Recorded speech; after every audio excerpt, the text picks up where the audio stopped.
வணக்கம். வாழ்க வளமுடன், வாழ்க வையகம்.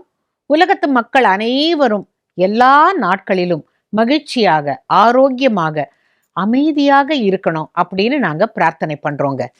இன்னைக்கு பிள்ளையாரப்ப என்ன எழுதி போட்டிருக்கிறாரு நான் பேசுறதுக்கு அதை பார்த்துக்கிறேன்.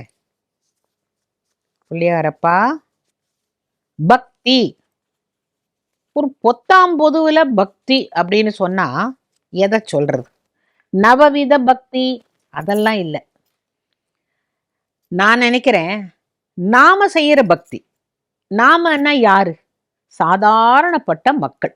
இப்ப நம்மளுடைய முன்னோர்கள் நல்ல பக்தி செஞ்சு ஏதோ ஒண்ணு நல்லா செஞ்சிருந்தாங்கன்னாக்க சொல்லுவாங்க, நீங்க இன்னைக்கு நல்லா இருக்கிறீங்கன்னா காரணம் உங்களுடைய மூதாதையர்கள்லாம் நல்ல பக்தி செஞ்சிருக்கிறாங்க, அதனாலதான் மகிழ்ந்த இறைவன் அடுத்த சந்ததியெல்லாம் ரொம்ப நல்லா வச்சிருக்கிறாரு அப்படின்னுட்டு.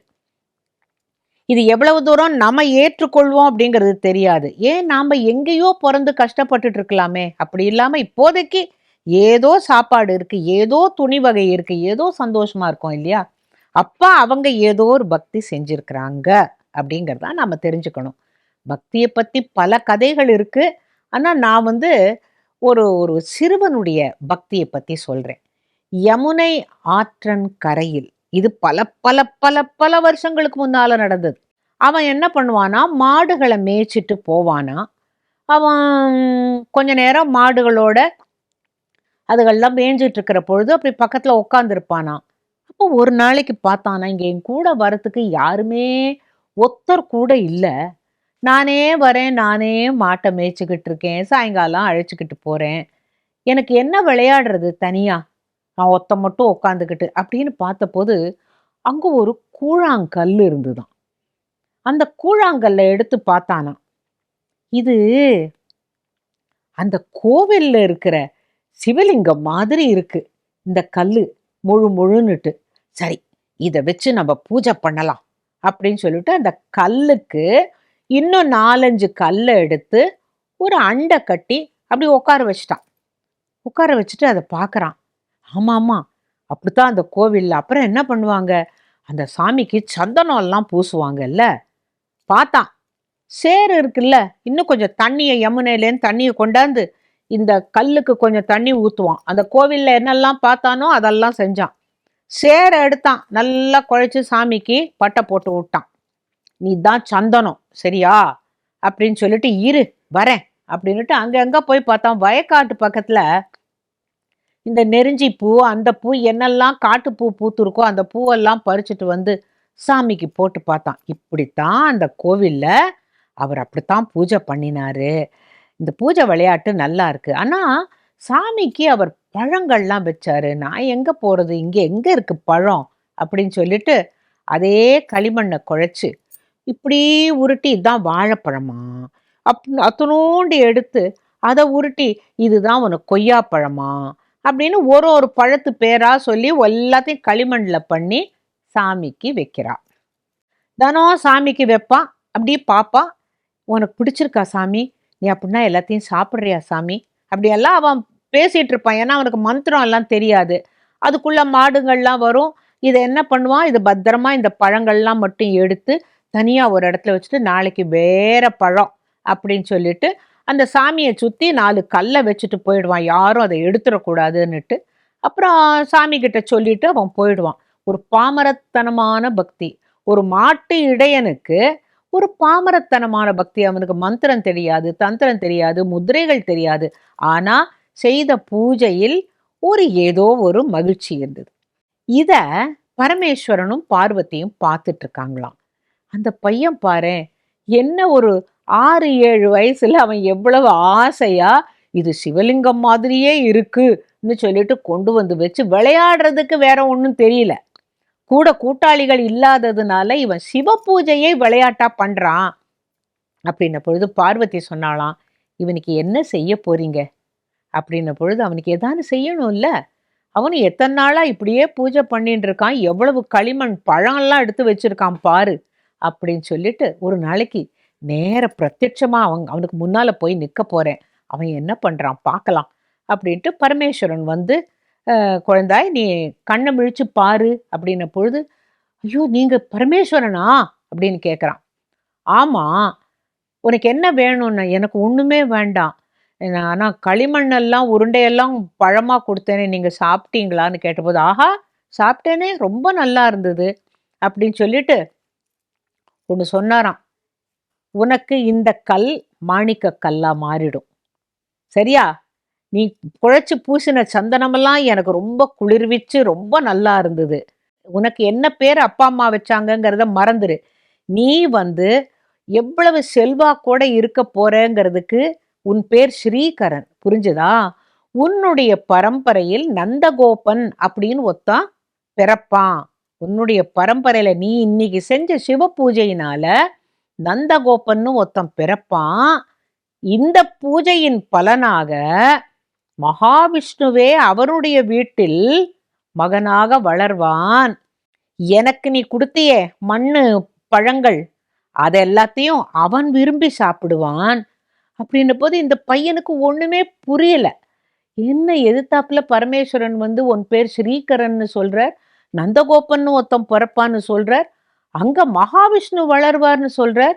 சாமி இதெல்லாம் எனக்கு நிஜமாவா அப்படின்னு கேட்ட பொழுது, இதை பார், நீ இதே கல்லை எடுத்துட்டு போ, உன் வீட்டுல வச்சு உனக்கு நீ வளர வளர வளர நீ இந்த பூஜையை பண்ணிட்டே இரு. நீ களிமண்ல வெப்பையோ நிஜமா வெப்பையோ எதுவாக இருந்தாலும் உன்னுடைய உள்ளன்போடு நீ செய்யற பூஜையை நான் ஏத்துக்கிறேன். சந்தனத்தை பூசினாலும் ஏத்துப்பேன், களிமண்ணை பூசினாலும் ஏத்துப்பேன். காரணம், உன்னுடைய மனசுல களங்கமே இல்லை. நீ எனக்கு ஓடி ஓடி போய் அந்த காட்டுப்பூவெல்லாம் பறிச்சுட்டு வந்தது நான் ரொம்ப மகிழ்ந்துட்டேன். சாதாரணமாவே எனக்கு கொன்றை பூ பிடிக்கும், ஏற்கம்பூ பிடிக்கும், ஊமத்தம்பூ பிடிக்கும், காட்டுப்பூ தான் பிடிக்கும். அதே போல காட்டுப்பூவை விரும்புகின்ற ஒருவன் மகாவிஷ்ணு, அவரும் உன்னுடைய குடும்பத்துல வந்து பிறப்பார், அவரும் காட்டுப்பூவெல்லாம் சூடிப்பார். காரணம், நீ இன்னைக்கு படைச்சதுனாலப்பா அப்படின்ன உடனே அவனுக்கு அந்த நேரத்துல அந்த குழந்தைக்கு ஒன்றும் தெரியல. விழுந்து கும்பிட்டான். இந்த மாணிக்க கல்லை இவன் வெறும் கூழாங்கல்லா வச்சதை எடுத்து கொண்டு போய் வீட்டுல வச்சு அதுக்குள்ள அவன் அப்புறம் வளர வளர வளர அதைத்தான் வச்சு பூஜை பண்ணிட்டு இருந்தான்.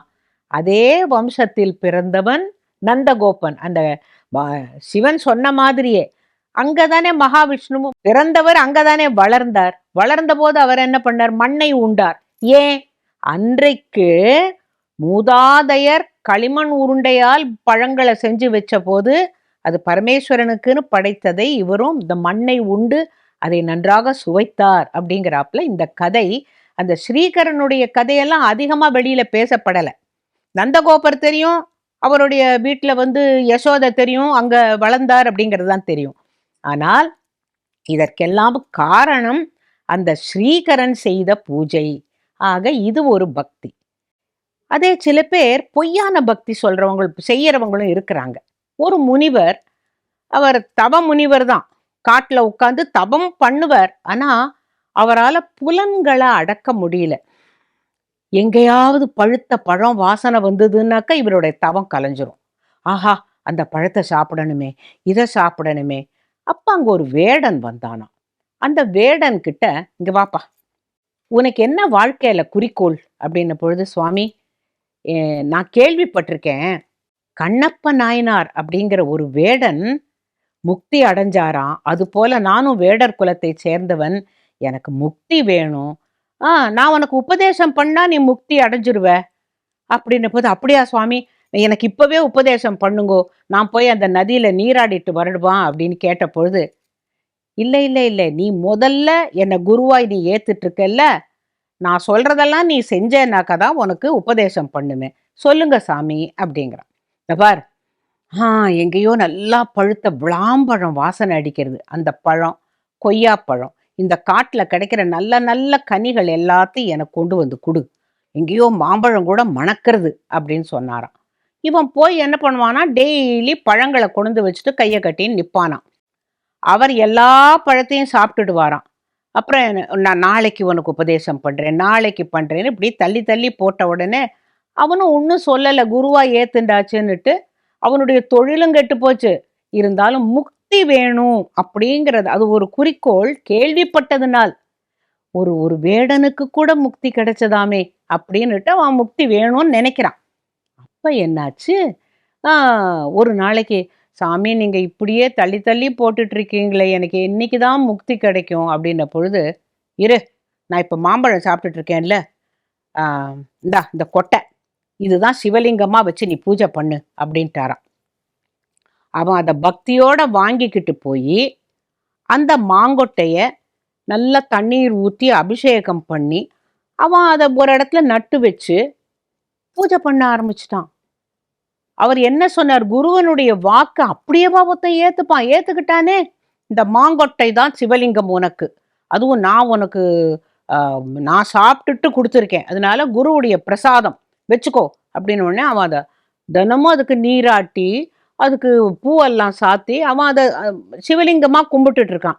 தினமும் கேட்பான், எனக்கு முக்தி வேணும், முக்தி வேணும், முக்தி வேணும், எனக்கு இந்த பிறவி வேண்டாம், இந்த பிறவி இருந்தால் தானே கஷ்டம், எனக்கு இந்த பிறவியில முக்தி கிடைக்குமா, இப்படி எல்லாம் அந்த மாங்கொட்டையோட பேச ஆரம்பிச்சிட்டான். ஒரு நாளைக்கு இந்த மாங்கொட்டைக்கு வச்சிருந்த பழங்கள்லாம் காணாம போச்சு.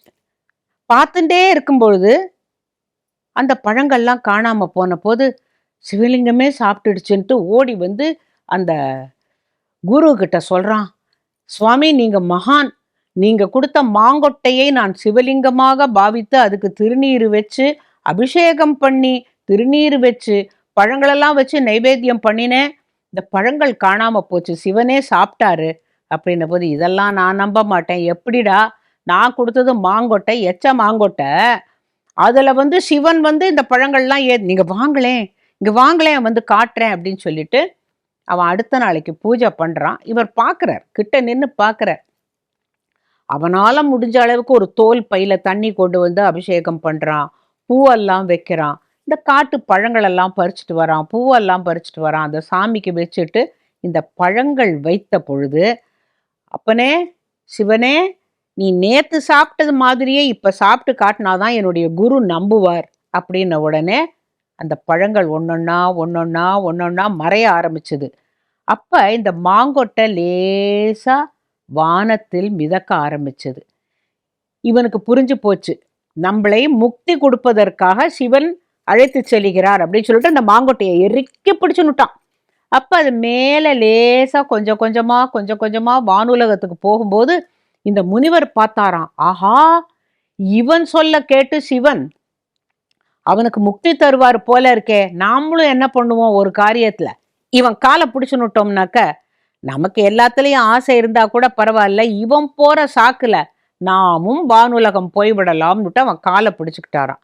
அப்ப அசரீரியா அந்த முனிவருக்கு மட்டும் கேட்கறாப்புல, அது நல்ல உயரத்துல போயிட்டு இருக்கும் பொழுது அவனுக்கு மட்டும் கேட்கறாப்புல ஒரு அசரீரி பரமேஸ்வரன் என்ன சொல்றார், உன்னுடைய தவத்திற்கு மெச்சினோம், உனக்கு இன்னும் பழங்களின் மீது இச்சை குறையவில்லை, அப்படியே நீ வானுலகத்திற்கு வந்தால் உனக்கு எத்தனை பழங்கள் வேண்டி இருக்கும் அப்படின்னு கேட்டாராம். இப்போ அவர் கெட்டிக்காரரா இருந்தா என்ன பண்ணியிருக்கணும், சாமி ஒரு ஒரு ஒரு ஒரு 10 அண்டா நிறைய 10 பை நிறைய வேணும்னு சொல்லல, இவ்வளோ நாராம், அவ்வளவுதான், எனக்கு இவ்வளோ பழம் வேணும்னு உடனே அவன் மேல போயிட்டான். இவர் அங்கேருந்து கீழே விழுந்து அவ்வளவுதான், முக்தி அடையலை. காரணம், எப்பேற்பட்ட தவ வேடம் கொண்டாலும் இந்த ஆசை, தவ வேடம் வேணுங்கிறதுல இப்ப நம்மளுக்கே கூட ஆசை இருக்கலாம், எவ்வளவுதான் ஆசைப்படுறது, ஒரு ஒரு காலகட்டத்துல நம்மளே என்ன பண்ணணும், நம்மளுடைய ஆசைகளை கொஞ்சமா குறைச்சுக்கணும். ஐயோ அது வேணும், இது வேணும், இது வேணும், இது வேணும்ன்றது என்னைக்குதான் இதுக்கு ஒரு முடிவு? அதுக்கு தான் இந்த முனிவர் கதை. அவர் பாருங்கோ, ஒரு வேடன் வந்தாக்க அவன்கிட்ட வேறதான் கேட்க கூடாதா, தினம் நீ எனக்கு பழம் பறிச்சுன்னு வா, அங்க பாரு விளாம்பழம் வாசனை, இங்க பாரு மாம்பழம் வாசனை, இப்படியா? அப்ப அவர் என்ன தவம் செய்ய முடியும்? ஆசைகளை துறந்தவர்களால் மட்டுமே தவம் செய்ய முடியும். இப்ப நீங்க நான்லாம் தவம் பண்ணணுங்கிறது இல்லை, நம்மளுடைய வாழ்க்கை முறையே தவமாக இருக்கணும். அப்படின்னா என்னங்க அப்படின்னாக்கா, கண்ணை மூடிட்டு இப்படி உட்காரணும்னு அர்த்தம் இல்லை. அன்பு செலுத்துக, ஏன்னா அன்பே சிவம்னு சொல்லியிருக்கு. நீ அன்பு செலுத்துறேனாலே அங்கே இறைவன் இருக்கிறான். ஒரு கருணை வேண்டும், நல்ல திருட்டுத்தனம் வேண்டாம், பொய் சொல்ல வேண்டாம். அதாவது நமக்கு சிலதெல்லாம் தர்ம வழி அப்படின்னு சொல்லியிருக்காங்க இல்லையா, அந்த தர்ம வழியின்படி நாம போயிட்டோம்னாக்க நமக்கு முக்தி நிச்சயம். ஏன், நம்மளுடைய பாவங்கள் எல்லாம் இந்த நல்ல காரியத்தினால சமனம் ஆயிடும். இருக்கும். பாவம் இல்லாம இல்ல. நம்ம தெரியாம எத்தனை எறும்ப கொன்னுருப்போம் இல்லையா? ஆக மொத்தம் நம்மளுடைய பாவங்கள் குறைந்து நல்ல தர்ம வழியும் நல்ல எண்ணங்களும் இருந்ததுனால நமக்கு முக்தி நிச்சயம். ஆக பக்திக்கு முக்தி உண்டு. ஆனா முக்திக்கு போகணும்னா உண்மையான பக்தி வேணும். அவ்வளவுதான். பக்திக்கு நம்பிக்கை அப்படின்னு நான் ஒரு ஒரு விளக்கம் சொன்னா நீங்க ஏத்துப்பீங்களா? ஏன்னு கேட்டா, இன்னொரு முனிவர் காட்டில் தவம் செய்தவர், ரொம்ப ஞானி. ஆனா அவர் என்ன நினைக்கிறார், நான் மட்டும் முக்தி அடைஞ்சு என்ன பிரயோஜனம்? இதோ கண்ணுக்கு எதித்தாப்புல ஒரு கிராமம் தெரியறது. அங்க போயி, அங்க இருக்கிற அடுத்த தலைமுறைகளுக்கு ஏதாவது ஒண்ணு நான் செய்யணும். அதுதான் உண்மையான முக்திக்கு வழி அப்படின்னு அவருக்கு தோணித்து. அந்த முனிவர் இந்த கிராமத்து மக்கள் கிட்ட வரார். வந்து சாமி நீங்க இங்க வாங்க, இருங்க, எப்படி இருக்கீங்கன்னு அந்த மக்கள்லாம் ரொம்ப அன்பா கேட்கிற போது அவர் சொன்னார், நான் உங்களுக்காகத்தான் வந்திருக்கேன். நான் முக்தி வழி தேடி தபஸ் பண்ண போனேன். ஆனா உங்களுடைய கிராமத்துக்கு ஏதாவது நல்லது பண்ணணும்னு நினைக்கிறேன். எனக்கு நீங்க உதவி பண்ணுவீங்களான்னு கேட்கிற பொழுது, சாமி நீங்க என்ன சொன்னாலும் நாங்க பண்றோம் சாமி அப்படின்ன பொழுது, எனக்கு இந்த பனை ஓலை, கம்பு அதெல்லாம் கொண்டாங்களேன். நான் ஒரு சின்ன ஒரு குடிசை வச்சு, அங்க ஒரு சிவலிங்கத்தை பிரதிஷ்டை பண்ணி ஒரு கோவில்னு ஒண்ணு வச்சிடுறேன். சரியா? அந்த கோவில்ல உங்க பிள்ளைங்களெல்லாம் அனுப்புங்க. அதுகளுக்கு பாடம் சொல்லி தரேன். அடுத்தாப்புல ஆன்மீக விஷயங்கள் சொல்லி தரேன். புராண கதைகள் சொல்றேன்.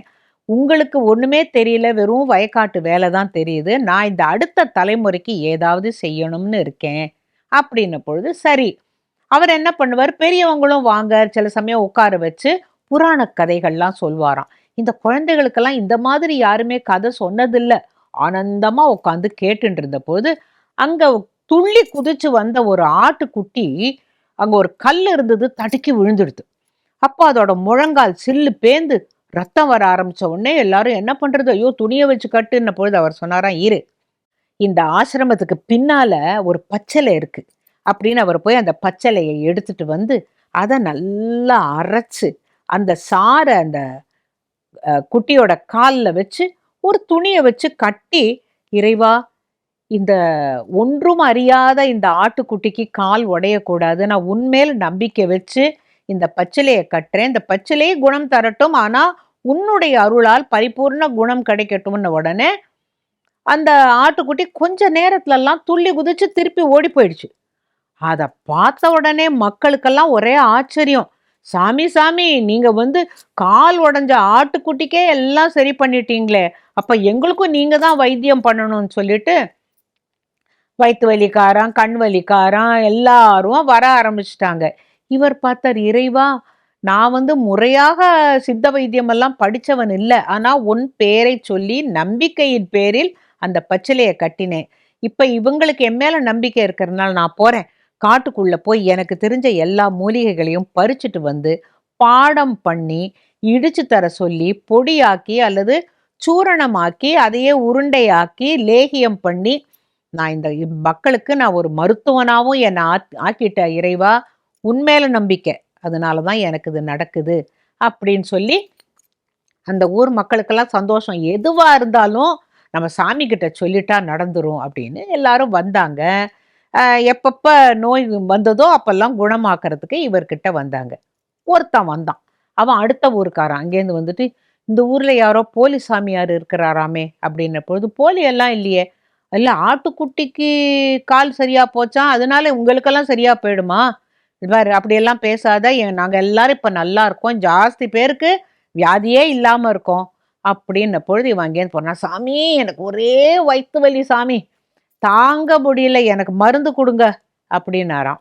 அவர் அவனுடைய வயத்தெல்லாம் லேசா அமுக்கி பார்த்துட்டு, இங்க வலிக்குதா இங்க வலிக்குதான், அவன் எங்க தொட்டாலும் வலிக்குது சாமின்னா. சரி, ஒரு காரியம் பண்றேன், உனக்கு 5 லேகிய உருண்டை தரேன்.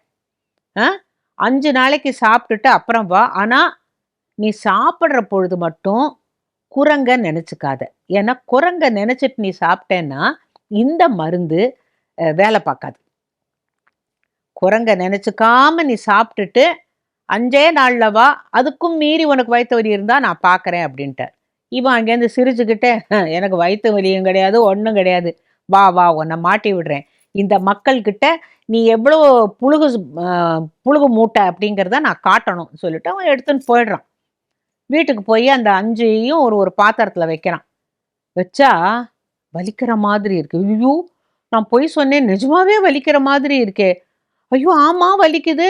சரி அப்ப ஒரு உருண்டைய சாப்பிடலான்னு ஒண்ணு எடுக்குறான். நல்லா கருங்குரங்கு குன்னு அவனுக்கு கண்ணு முன்னால வருதாம். நினைக்காதன்னு சொன்னாக்கா அதத்தான் நினைப்போம் இல்லையா? அதனால நினைக்காதன்னு ஐயய்யோ! அப்ப நான் இத சாப்பிட முடியாதுன்னு அந்த உருண்டைய வச்சிடுறான். திருப்பி வயித்து வலி நிஜமாவே ஜாஸ்தியா போச்சு. 1 நாள் ஆச்சு, 2 நாள் ஆச்சு. 3ஆம் நாளைக்கெல்லாம் அவனால வயித்து வலி தாங்கவே முடியல. அங்கேருந்து ஓடி வந்தான். "சாமி, சாமி நீ என்னமோ பண்ணிட்ட. அந்த மருந்த சாப்பிட விடாம எனக்கு குரங்கு தான் என் மூஞ்சிக்கு முன்னால வருது." அப்படின்ன பொழுது, "இப்போ உனக்கு வயித்து வலி எப்படி இருக்குன்னா?" "இல்ல நிஜமாவே வலிக்குதுன்னான்." "அப்ப?" அப்படின்ன பொழுது, "இல்ல நான் உங்கள சோதனை பண்ணணுங்கிறதுக்காக வயித்து வலின்னு சும்மா சொன்னேன். ஆனா இப்ப நிஜமாவே வலிக்குது." இதுவும் உன்னுடைய மனப்பிராந்தி தான். நீ என்ன நெனச்சுட்ட? என்ன ஏமாத்தலாம்ன்னு நெனச்ச. ஆனா தன்வினை தன்னைச் சுடும். ஒரு காரியம் பண்ணு. ஒண்ணும் பண்ணாது. இந்த இந்த இதே உருண்டைய எனக்கு எதிர்த்தாப்புல சாப்பிடு. என்ன பார்த்துண்டே சாப்பிடு. குரங்கெல்லாம் நெனைக்காத.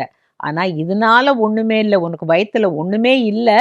இருந்தாலும் இந்த பச்சிலைக்கு உன்னுடைய வயிற்றில் ஏதேனும் அஜீரணம் இருந்தால் சரியாக்கிவிடும் சொன்ன உடனே அவன் கால்ல விழுந்து கும்பிட்டுட்டு, அந்த ஒரு உருண்டைய சாப்பிட்டுட்டு, "எனக்கு இப்ப தேவல போல இருக்கு சாமி" அப்படின்னா. "இந்த பார், நான் வைத்தியன்னு சொல்லிட்டு இந்த ஊருக்கு வரல. நான் இந்த ஊர் மக்களுக்கு நல்லது செய்யணும்னு வந்தேன். பச்சிலைகள் இங்க கிடைச்சது. நான் அத எடுத்து இவங்களுக்கு வைத்தியம் பண்ணினேன். நீ என் மேல சந்தேகப்பட்ட. உண்மையில நான் வைத்தியன் இல்லை. அத நீ புரிஞ்சுக்கோ. என்னுடைய நம்பிக்கை, மக்களுடைய நம்பிக்கை, இறையருள் 3 சேர்ந்ததுனால எல்லாமே பலிக்கிறது. இப்ப நாமளே நம்மள டாக்டர் மாத்திரை குடுத்து சாப்பிடுன்னு சொல்றாங்க. நம்பிக்கையே இல்லாம, ஆமா இந்த மாத்திரையினால என்ன சரியா போகுதுன்னு நினைச்சீங்கன்னா, அது சரியாகாது. நம்பிக்கை, பாசிட்டிவ் திங்கிங் வேணும். அந்த டாக்டர் மேல நம்பிக்கை வேணும். அவர் நமக்கு கியூர் பண்றதுக்கு தானே டாக்டரா இருக்கார். அப்படிங்கிற நம்பிக்கை வேணும். இந்த நம்பிக்கைக்கு பக்தி அப்படின்னு ஒரு விளக்கம் சொன்னா, அது தப்பே இல்லைங்க.